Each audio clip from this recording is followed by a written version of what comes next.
Démosle gracias a Dios en este tiempo tan maravilloso. Dele gracias, porque hoy vamos a empezar ese tiempo de ayuno. Prepárese. Dígale: oh Dios, prepara todo mi ser, mi espíritu, mi alma, mi cuerpo. Prepárame, Señor, para que este tiempo de ayuno, estos 10 días, donde voy a ver tu gloria, la manifestación de tu amor, donde voy a estar en tu presencia, Señor, en una constante oración, voy a estar estudiando tu palabra, tú me reveles los secretos que tienes para mí, Señor. Limpia a través de este ayuno, Señor, como dice tu palabra en Isaías 58, Señor. Quita el oprobio, Señor. Quita de mí, Señor, el egoísmo. Quita de mí, Señor, esa pereza espiritual y conságrame delante de tu presencia, Señor. Prepárese hoy para ese tiempo de ayuno, que son 10 días especiales, para honrar el nombre de Jehová, nuestro Dios, nuestro Hacedor. Clámele a Dios por esa necesidad. Su palabra dice que todo saldrá con oración y ayuno. Así que dígale: Señor, durante estos 10 días voy a ver tu gloria, voy a ver tu manifestación, Señor. Durante estos 10 días voy a ver tu poder, la unción de tu gracia. Y nada ni nadie, Señor, me podrá quitar este privilegio de poder estar delante de ti, de poder ayunar contigo, Señor, de poder, oh Dios, estar en esos tiempos de regocijo. Amado Dios, yo hoy quiero pedirte en este primer día de ayuno tu amor por mi casa. Vamos a orar por nuestras casas. Dígale: Señor, hoy oro por mi casa, Señor, ese lugar de habitación, de refugio, Señor. Hoy oro por todos los que viven en ella, porque hoy, en este primer día de ayuno, Señor, la luz ha llegado. En este primer día de ayuno, Señor, tú separaste la luz de las tinieblas. Por eso mi casa hoy es separada de las tinieblas. Hoy es separada, Señor, a ese lugar espacioso donde la luz prevalece, Señor. Y en este primer día de ayuno, Señor, te pido para que declares la luz sobre todos los corazones incrédulos que hay en mi hogar. Mi esposa, mi esposo, mis hijos, familiares, amigos, que todavía no creen en tu palabra. Hoy es el día, Señor, de que la luz resplandezca para ellos. Hoy es el día donde la luz, Señor, vendrá a gobernar en mi casa, porque yo y mi casa te serviremos, Señor. Gracias, Padre, porque una vez más la salvación ha llegado a este lugar. Bendito es el Dios de Israel, que nos bendice con toda bendición en Cristo Jesús. Amén y amén. Bueno, familia, muy buenos días, bienvenidos a todos, buenas tardes a los que están conectados desde Europa y Asia. Bienvenidos a este maravilloso tiempo. Bueno, les voy a dar unas indicaciones para estos días de ayuno. A los grupos que se envían por nuestro contacto de vida, se les envió una sugerencia de menú. Esa sugerencia está basada en algunas verduras y de lo que podemos consumir durante estos 10 días. Pero también usted puede preparar su propio menú. La idea es que usted no consuma leche ni sus derivados, ningún tipo de carne, huevos, harinas con levadura, dulces, tortas y ponqués, que usted se abstenga de tomar café y de todo aquello que a usted le retire o le guste, digámoslo así, en su vida. Que estos 10 días sean para adorar al Señor, que estos 10 días sean para prepararnos en el camino de la santidad, que estos 10 días sean para hablar con Dios. Quite todo aquello, dice el libro de Daniel, en el capítulo 10, versículo 2, que Daniel ayunó por 21 días y no comió verduras, dejó de comer todo lo que era sabroso y de aplicarse ungüento. Quiere decir, no se volvió a aplicar loción, no se volvió a aplicar cremas, nada que le fuera pues apetitoso a su vida. También dice que él ayunó 10 días con legumbres y verduras. Usted me pregunta, ¿puede comer frijoles? Sí, usted puede comer todo tipo de grano. Frijol, garbanzos, lentejas, blanquillos, todo esto. Sancocho, no. Trate de no consumir papa, trate de no consumir harinas. Solamente consuma harina de trigo sin agregarle ningún otro aditivo, por ejemplo. Solamente prepare la torta con agua y sal, no más. No le ponga huevo, no le ponga leche, no le ponga levadura, para poder que consuma las tortas de harina. Entonces, esas son las recomendaciones. En un momento se las voy a enviar por escrito. Ya les llegó el menú, también les voy a enviar estas recomendaciones por escrito para que usted lo tenga. Y unos tiempos de oración, recuerden, prepare unos tiempos de oración y lectura de la Biblia.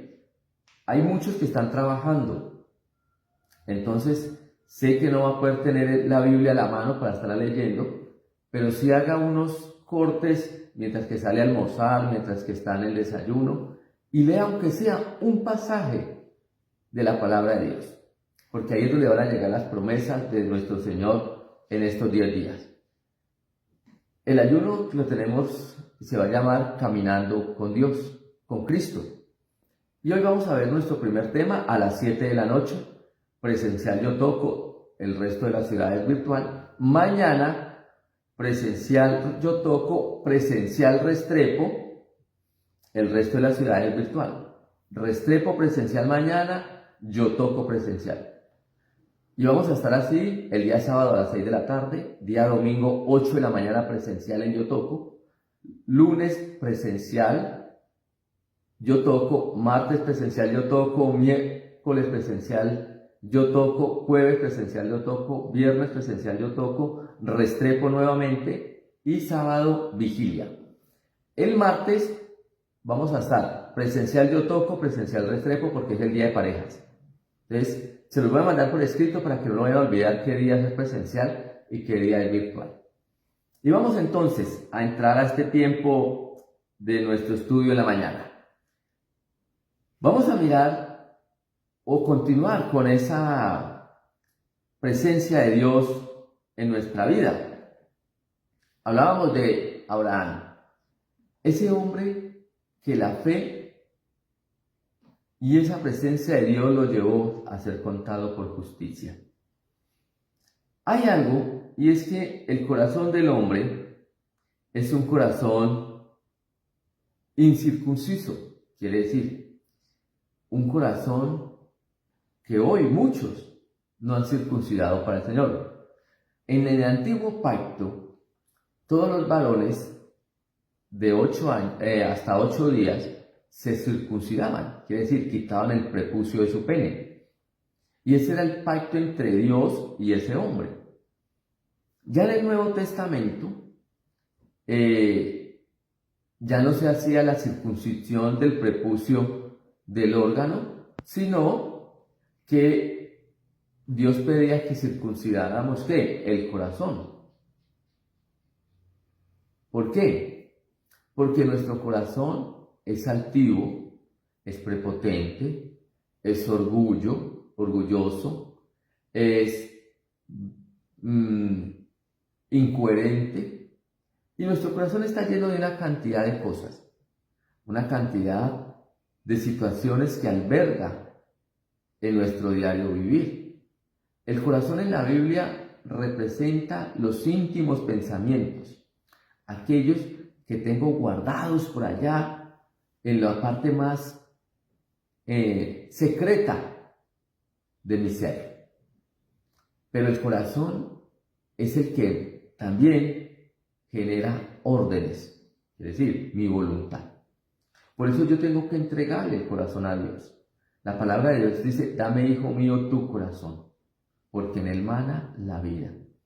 Yo necesito cuidar el corazón. Y la presencia de Dios me tiene que llevar a que cuide este corazón.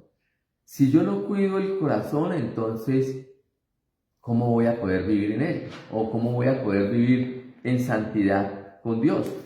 Le voy a invitar entonces que vaya al libro de Romanos, capítulo 4, versículos 6 al 9. Dice la palabra del Señor así: como también David hablaba de la bienaventuranza del hombre a quien Dios atribuye justicia sin obras, diciendo: bienaventurado aquellos cuyas iniquidades son perdonados y cuyos pecados son cubiertos. Bienaventurado el varón a quien el Señor no inculpa de pecado. ¿Es pues esta bienaventuranza solamente para los de la circuncisión o también para los de la incircuncisión? Porque decimos que a Abraham le fue contada la fe por justicia. Veamos aquí unos aspectos muy importantes. ¿Cuál es? Y es que debemos de entender algo primordial. Uno necesita experimentar, ¿sí?, el gozo y la tristeza. Ningún hombre puede pasar la vida sin experimentar el gozo y experimentar la tristeza. No puede pasar sin experimentar la necesidad y la abundancia. No. Todos debemos de pasar esos procesos. Lo que pasa es que esos procesos se deben de dar de la mano del Señor, ambos, tanto en la riqueza como en la pobreza, en la necesidad, como en todo lo que tenemos, nos es necesario que sea de la mano de Dios. David, ¿qué pasó? David era un hombre que cometió múltiples pecados, se arrepintió delante del Señor, su vida fue transformada y fue tanto su transformación que el Señor dice que él tenía el corazón conforme a Jehová. Eso lo dice Dios. Porque David tenía el corazón conforme a Jehová. Pero ¿qué era la ventaja de David? ¿O qué fue lo que llevó a David a tener ese corazón como agradable a Dios? Primero, y es que David admitía el pecado. Lo primero que nosotros necesitamos hacer para tener un corazón como el de Dios es admitir el pecado. Y lo voy a invitar a la primera carta de Juan, capítulo 1, versículos del 8 en adelante. Primera carta del apóstol Juan, capítulo 1, versículo 8 en adelante. Si decimos que no tenemos pecado, nos engañamos a nosotros mismos, y la verdad no está en nosotros. Si confesamos nuestros pecados, Él es fiel y justo para perdonar nuestros pecados y limpiarnos de toda maldad. Y si decimos que no hemos pecado, le hacemos a Él mentiroso, y su palabra no está en nosotros. El apóstol Juan, en su carta, nos habla o nos da 3 fundamentos del pecado. El primero, o 3 recomendaciones más bien. Primera, él dice: si nosotros decimos que no tenemos pecado, somos mentirosos, quiere decir, estamos pecando. El segundo, el Señor es justo y fiel para perdonarnos, si nosotros confesamos. Y el tercero, si decimos que no hemos pecado, estamos haciendo mentirosos a Dios. Esas son las 3 situaciones que nos presenta el apóstol Juan. Y esa verdad que nos presenta el apóstol, lo tenemos que llevar a nuestra realidad, a nuestra vida.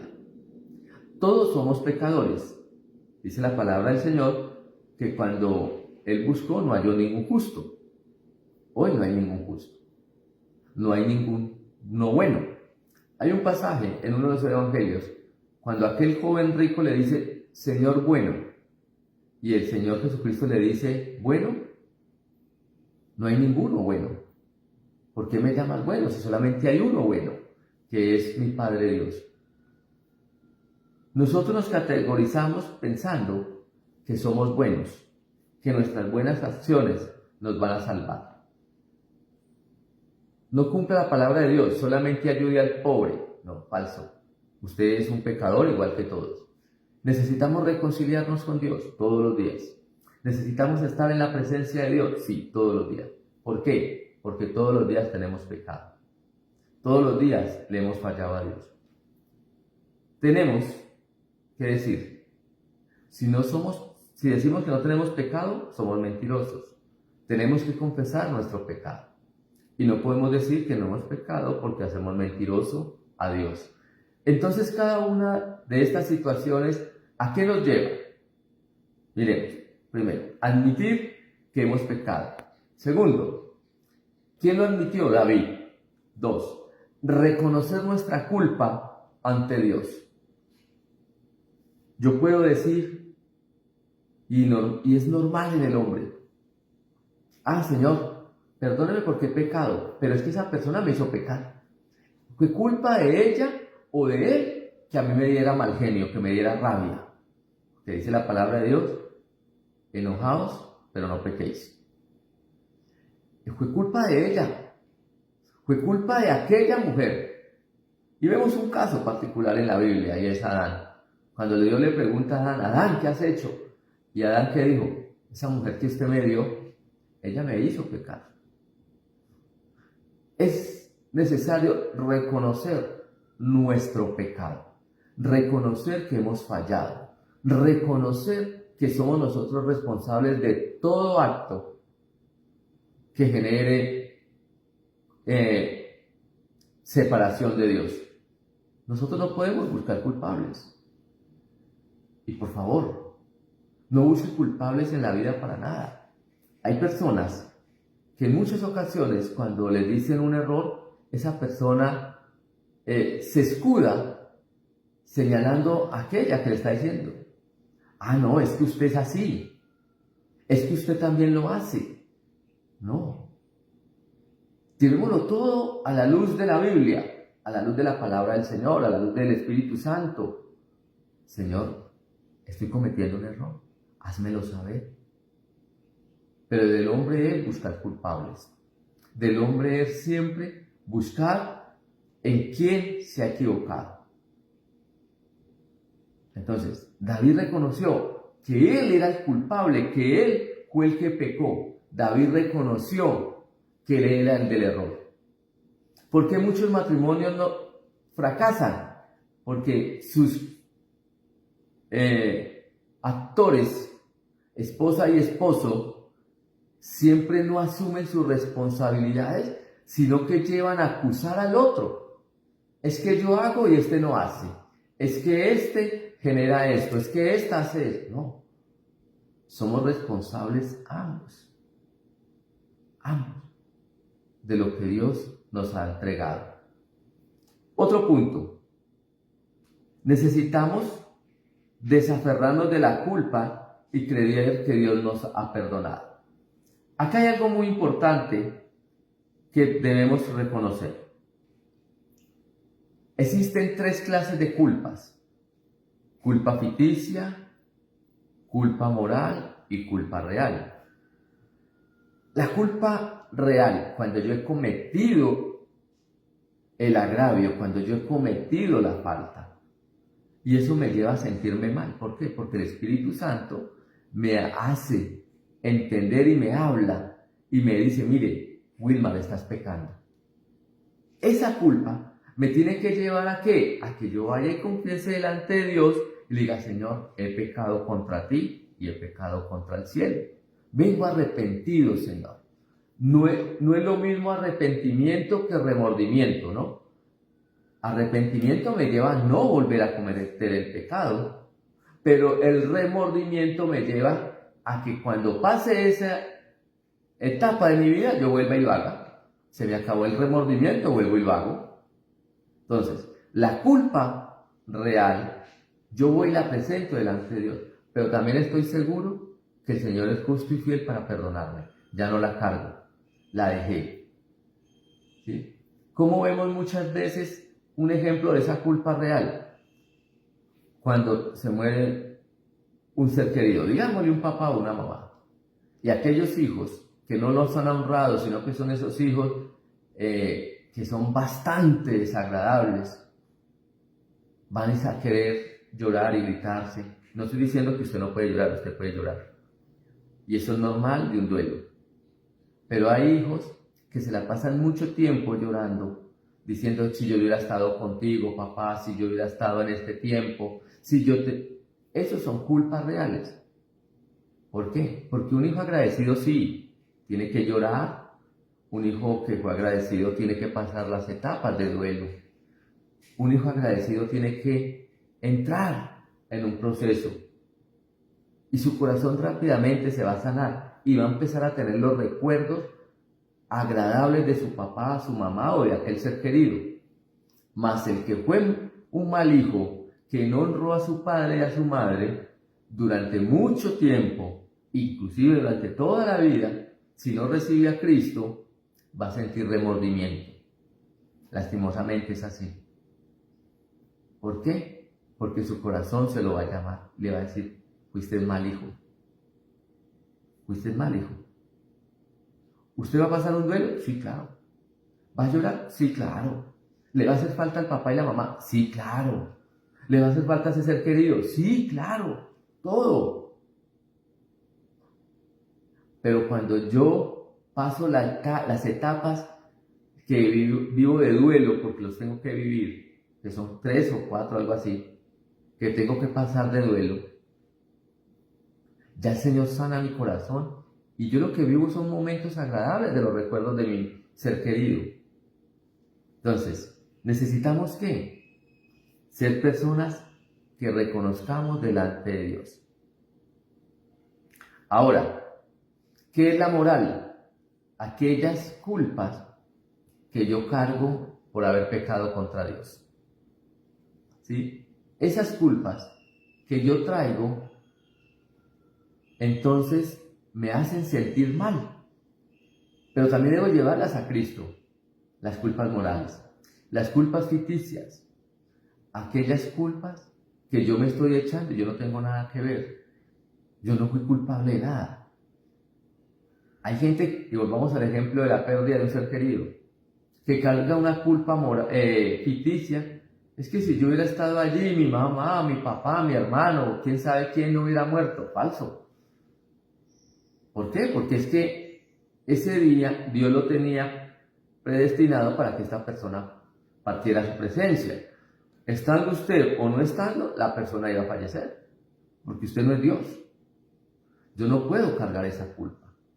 Yo no puedo decir, es que si yo hubiera estado allí, yo le hubiera salvado la vida. No. Usted no puede cargar esa culpa porque es ficticia.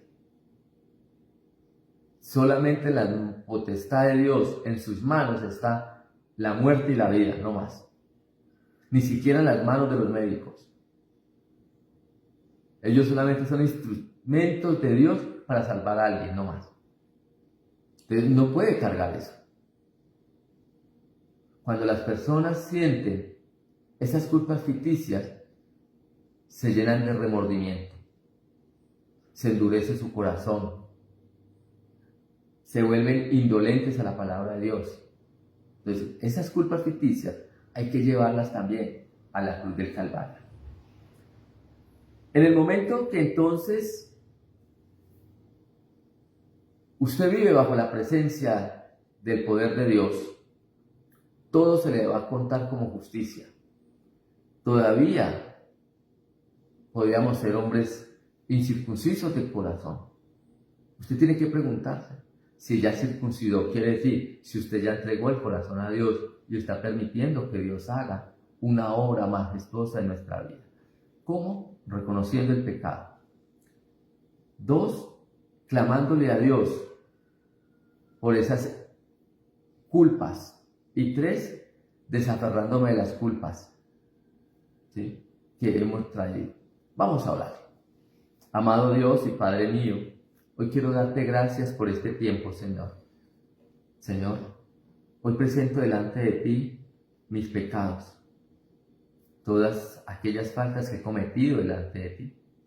Pero también, Señor, oh amado Rey, te presento mis culpas, aquellas culpas ficticias, reales o morales, que estoy viviendo hoy. Y te pido, Dios, para que seas tú sanando, restaurando y quitando de mi corazón todo el oprobio, todo aquello que me está haciendo daño, Señor. Yo quiero vivir bajo tu poder y bajo tu gracia. Y que sea hoy, Señor, lleno de toda bendición. Quita de mí toda culpa, Señor, y pon en mí un corazón agradecido. Señor, y aún si yo viví siendo un hijo que honraba a mi padre y a mi madre, Señor, no me pongas culpas, o te presento más bien mis culpas, esas culpas ficticias que hoy estoy cargando, Señor. Líbrame ahora, oh Dios. Te doy gracias en Cristo. Le voy a pedir que antes que terminemos hagamos una oración por Santiago Jiménez Tavares. Él es el hijo de nuestra hermana Lilian. Vamos a orar por ella, por él, decirle: Señor, hoy te pedimos para que tu misericordia, tu gracia y tu bondad esté sobre él. Y que tú tomes, Señor, hoy sus plaquetas. Que tú, Señor, con tu poder, porque tú tienes el poder de la vida, Señor. Te pedimos, Señor, que tú las aumentes, que tú hagas nuevamente restablecer, Señor, todos sus glóbulos, que hagas subir esas plaquetas, Señor, y quites la infección, Señor, que se pueda presentar en su torrente sanguíneo. Señor, tu palabra me dice que traes sanidad, medicina, y que tú le curarás y que le revelarás abundancia de paz y verdad, Señor. Hoy, Señor, yo te pido para que declares sobre la vida de Santiago el Espíritu, Señor, de sanidad y restauración en todas sus plaquetas. Amado Dios, te damos gracias en Cristo Jesús. Amén y amén. Familia, que Dios les bendiga rica y abundantemente. Que el Señor abra los cielos sobre nosotros en este día y empecemos este tiempo de ayuno con fe, agradando a nuestro buen Dios. Chao, nos vemos a las 7 de la noche. Un abrazo.